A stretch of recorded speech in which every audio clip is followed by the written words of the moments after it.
மறக்காம சர்ப்ரைஸ் பண்ணுங்க. தேங்க்யூ.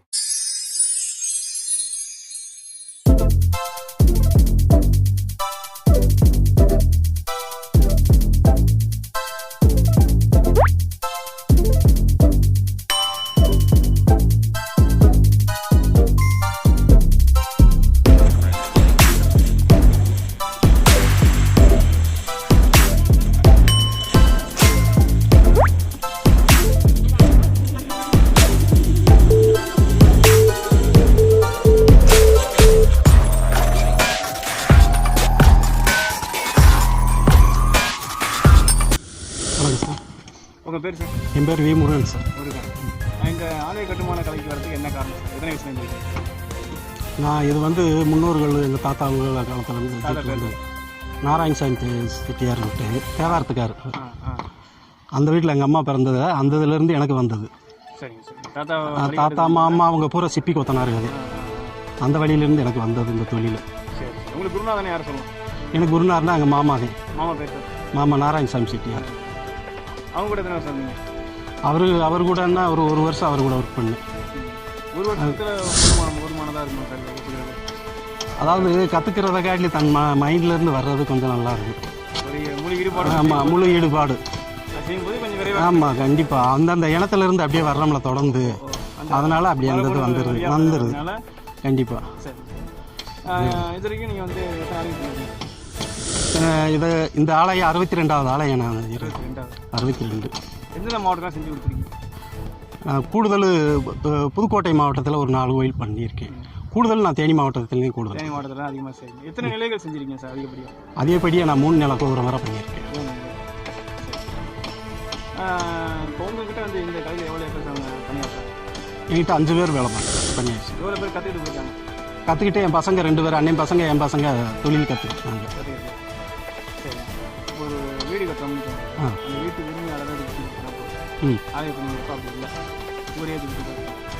அப்படிங்கும்போது நீங்கள் வந்து அவங்க எப்படி நீங்கள் கட்ட வச்சுக்கிறீங்க? எப்படி அவங்க திருப்தி? அதாவது ஒவ்வொரு இடத்துல ஒரு கோயில் கட்டுறதை பார்த்து அந்த கோயிலோட முழு தோற்றம் அவங்களுக்கு பிடிச்சிக்கிருச்சு, எடுத்துக்கிருச்சு. நடைமுறையில் நம்ம வரவு செலவில் எல்லாத்தையும் நம்ம கரெக்டாக இருந்து அவங்க இருந்து நம்மளுக்கு ரெக்கமெண்ட் பண்ணுவாங்க.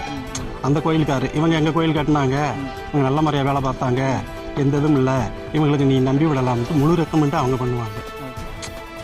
நான் எங்கே வேலை கேட்டு போனாலும் எனக்கு வேலை விடுங்க மாட்டேன். இந்த கோயில் வேலை செஞ்சுருக்கேன் கேட்டுக்கங்க, அவங்க நடைமுறையை கேட்டுட்டு எனக்கு வேலை கொடுங்க. வரவு செலவு எப்படி, வேலையோட தொழிலோட சுத்தம் எப்படி, அந்த கோயிலை பார்த்துக்குங்க, உங்களுக்கு வேலை பிடிச்சிருந்தா எனக்கு விடுங்க அப்படின்னு 100க்கு 100 கூட செய்ய முடியாது. 95% கரெக்டாக நடக்கும். எந்த கோயிலும் பாதையில் நின்னது கிடையாது, நிற்கவும் இல்லை. நின்ன கோயிலை கூட நான் போய் முடிச்சு கொடுத்துட்டு வந்திருக்கேன். சரிங்க. இப்போ வந்து சார் இதில் வந்து படிச்சுட்டு வராங்களா சார் மறுபடியும் அவங்கள வச்சு ஒரு ஆலய பண்ணி செய்கிறதுக்கும் அனுபவ ரீதியாக வரவங்களை செய்கிறதுக்கும் வித்தியாசம் இல்லை? அனுபவம் வந்து மெயின். படிச்சுட்டு வர்றவங்க அந்த ரீதியிலே பண்ணுவாங்க. சின்ன எடுத்துக்காட்டு சொல்லுங்கள். அனுபவம்னா இப்போ ஒரு கோயிலில் ஒரு குறை நிறை என்னங்கிறது தெரிஞ்சுக்கிறோம். அப்போ இன்னொரு கோயிலில் அதில் போய் திருத்திக்கிடலாம். அவங்க அனுபவ ரீதியிலாம் அந்த படிப்பு மட்டும்தான் வேலை பார்க்கும். அந்த படிப்பு அவங்களுக்கு என்ன சொல்லி கொடுத்தாங்களோ அதுதான் வேலை பார்க்கும். இந்த குறை நிறைங்கிறது ஒன்றில் லேசாக வீக்காக சின்ன சின்ன குறைகள் இருந்தாலும் இன்னொன்றில் திருத்திக்கிடலாம். இந்த தொழில் அடுத்த கோயிலில் அவங்க செஞ்சுட்டு அவங்களுக்காண்டி நம்ம நல்லா செய்யணும்னே ஆசைப்படணும். இவங்க இப்படி பண்ணியிருக்காங்க, இவங்களுக்காண்டி நம்ம நல்லா பண்ண எப்படி இருக்கும் அப்படிங்கிறத நம்ம திங்க் பண்ணணும். படிச்சுட்டு வந்தாலும் அனுபவத்துக்கு திட்டிட்டேன். கண்டிப்பாக படிச்சுட்டு வந்து அவங்க இருந்து உங்களுக்கு பாடம் எடுக்க போய் தானே இப்படி பண்ணுறேன்னு பண்ணீங்க. அடிப்படையிலேருந்தே வந்தாலும் அதோட நிறை குறை என்னங்கிறது தெரிஞ்சுக்கிறோம். சரி, இதோட எதிர்காலம் எப்படி சார்? இதில் நல்ல ஒரு வேலைவாய்ப்பு இருக்குது. கண்டிப்பாக நல்ல முறையில் நம்ம அந்த தொழிலாக மதித்து பண்ணினால் மென்மேலும் நம்மளுக்கு நல்லா இருக்கும்.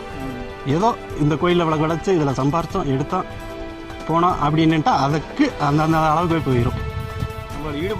ஈடுபாடை பொறுத்து முழு மூச்சாக என்னன்னா வரவு செலவு எல்லாத்துலேயும் கரெக்டாக இருக்குது. சுத்தமாக இருந்தால் நீண்ட நாள் நல்லா இருக்கும். இறைவனுக்கு நீங்கள் தான் அந்த சிற்பிகளை பார்த்தாங்க, கண்டிப்பாக பார்த்தாங்க, அந்த மாதிரியாக செஞ்சாங்க. இப்போ அது குறைஞ்சிருச்சு. எதனால சார் குறைஞ்சிருச்சுன்னா, இப்போ நான் இருந்த பிள்ளைகளுக்கு பழக்கி விட்டு இந்த தொழில் உற்பத்தி பண்ணணும்னு நான் நினைக்கணும். நான் என்ன நினைக்கிறேன், இதுலேருந்து நம்ம 10 காசு சம்பாதிச்சு நம்ம பிள்ளைகளை மேல் படிக்க போட்டு இந்த தொழில் வேண்டாம்டான்னு ஒதுக்கி போகும்போது அடுத்த தலைமுறைகள் வரையில் தலைமுறை வரையில் கொஞ்சம் யோசனை பண்ணுறாங்க. இது கொடுத்தவங்க பிரேக் ஆனாலே கண்டிப்பாக வேணாம்ல, இந்த தொழில் என்ன அளவில் போயிடட்டும் அப்படின்னு நம்ம நினைக்கவே கூடாது. நான் பகலெல்லாம் 1000 கஷ்டப்பட்டு இந்த திருப்பணி செஞ்சுட்டு போனாலும் நான் வீட்டுக்கு போகையில் கடவுள் நம்மளுக்கு ஒரு நல்ல தொழில் கொடுத்துருக்கான்னு நினச்சிக்கிட்டே போவேன் இன்ன வரை. அந்த வண்டியிலேயோ வாகனத்திலேயோ போகையில் நல்ல தொழில் கடவுள் நம்மளுக்கு கொடுத்துருக்காண்டா அப்படி நினச்சிட்டே போனால் நல்லாயிருக்கும். இதுவே நான் நினைப்பேன். நம்ம நேசிச்சா தான் அந்த கலை. கண்டிப்பாக ஒரு நேராக குறை இருந்தாலும் நைட்டில் தூங்கையில் இன்னும் தவறு பண்ணிட்டோமே, இன்னத்தை இது பண்ணிட்டோமே, நாளைக்கு சரி பண்ணணுமே அப்படிங்கிற எண்ணங்கள் வரணும். சரிங்க சார். இப்போ அந்த கருங்கல் பதிவிலான ஆலயங்களுக்கும் சுதை பதிவிலான ஆலயங்களுக்கும் வித்தியாசம். கருங்கல் வேலை இது ஆயிரக்கணக்கான வருடம் தாங்கக்கூடியது. ஆமாம் ஆமாம். சுதை வேலை பராமரிச்சுக்கிட்டே இருந்தால் 10-300 வருஷம் தாங்கும். பராமரிப்பு கம்மியான டேமேஜ். கருங்கல்னா ஆண்டாண்டு காலத்துக்கு எவ்வளவு தண்ணியில் ஒரு நாள் மழையில் ஒரு நாள் அப்படியே இருக்கும். சரி, இப்போ நீங்கள் இந்த ஆலய கட்டுமான கலைக்கு வரக்கூடிய உங்கள் அனுபவத்தின் அடிப்படையில் நீங்கள் என்ன அறிவுரை சொல்லுங்கள்? அறிகுறைன்னா இதுலேயும் அறிகுறை. தொழிலாக நம்ம செய்யணும். ஒரு ஆலயம் கட்ட நம்மளை நம்பி ஒரு சமுதாயத்திலையோ ஒரு ஊரில் இருந்தோ விட்டுறாங்கன்னா அவங்களுக்கு முழு மூச்சா நம்ம உழைப்பை கூட காட்டி எடுத்து அந்த இடத்துல நல்ல பேர் வாங்கிட்டு போனாலும் நம்மளுக்கு மரியாதை உண்டு. ஏதோ இந்த கோயிலில் சம்பாரிச்சு அந்த கோயிலில் போய் சம்பாரிச்சுக்கிற எண்ணங்கள் இருக்கணும். அதுக்காக நம்ம வேலை செஞ்சுட்டும் சும்மா போக முடியாது. நம்மளுக்கும் குடும்பம் இருக்குது, பிள்ளைவிட்டி இருக்குது. அந்த உழைப்புக்கு தான் இந்த ஊதியம் வாங்கணும். அதேமாதிரி தொழிலையும் பெனிஃபிட்டாக செஞ்சு கொடுக்கணும். கெட்ட பேர் வாங்காத அளவு செஞ்சு கொடுத்துட்டா நல்லாயிருக்கும். சரி, இந்த நேரத்துக்கு நீங்கள் நன்றி சொல்லணும்னா யாருக்கு சொல்லுங்கள்? இந்த நேரத்துக்கு நன்றி கொடுக்கணும்னா எனக்கு மீண்டும் அடுத்த வேலை கொடுக்குறவங்களுக்கு நான் நன்றி சொல்லுவேன். இன்ன வேறு கொடுத்தவங்களுக்கு அதை காட்டி நன்றி சொல்லுவேன். வாய்ப்பு வழங்கினவங்களுக்கு என்றைக்கும் மறக்க மாட்டேன். இனிமேல் கொடுக்க போகிறவங்களுக்கு நல்ல முறையாக நான் செஞ்சு கொடுப்பேன் அப்படிங்கிற வாக்குறுதி கொடுக்குறேன். வேறு யாருக்கும் நன்றி சொல்லிக்கிறீங்க? வேறு யாருக்கு அன்றாடும் நான் நினைக்கிறேன். சரி, இந்த ஆலய கட்டுமான கலைஞர்கள், இந்த சிற்பக்கலை, இதோட வளர்ச்சிக்காக கவர்மெண்ட் என்ன செஞ்சு கொடுத்தாங்க? கவர்மெண்ட்டு செஞ்சு கொடுத்தா பின்னு கொஞ்சம் வயதான காலத்தில் பண்ணி கொடுத்தா நல்லாயிருக்கும். அவங்கள ஊக்கப்படுத்துகிற மாதிரி இருக்கும். அதாவது அவங்க வந்து பின் வாழ்க்கை மாதந்தோறும் ஏதாவது ஒரு இது கொடுத்தா, வேறு விபத்து காலங்கள் இதுகளுக்கெல்லாம் கவர்மெண்ட் கொஞ்சம் உதவி பண்ணால் நல்லாயிருக்கும். கண்டிப்பாக ஹைட்லாம் ஏறி வேலை செய்கிற எடுக்கிறோம். கவர்மெண்ட் பார்த்து ஏதாவது ஒரு நல்லது பண்ணால் அடுத்து வர தலைமுறைகளாக இதாக இருக்கும். ஓகே சார், ரொம்ப நன்றி சார். ரொம்ப நன்றி.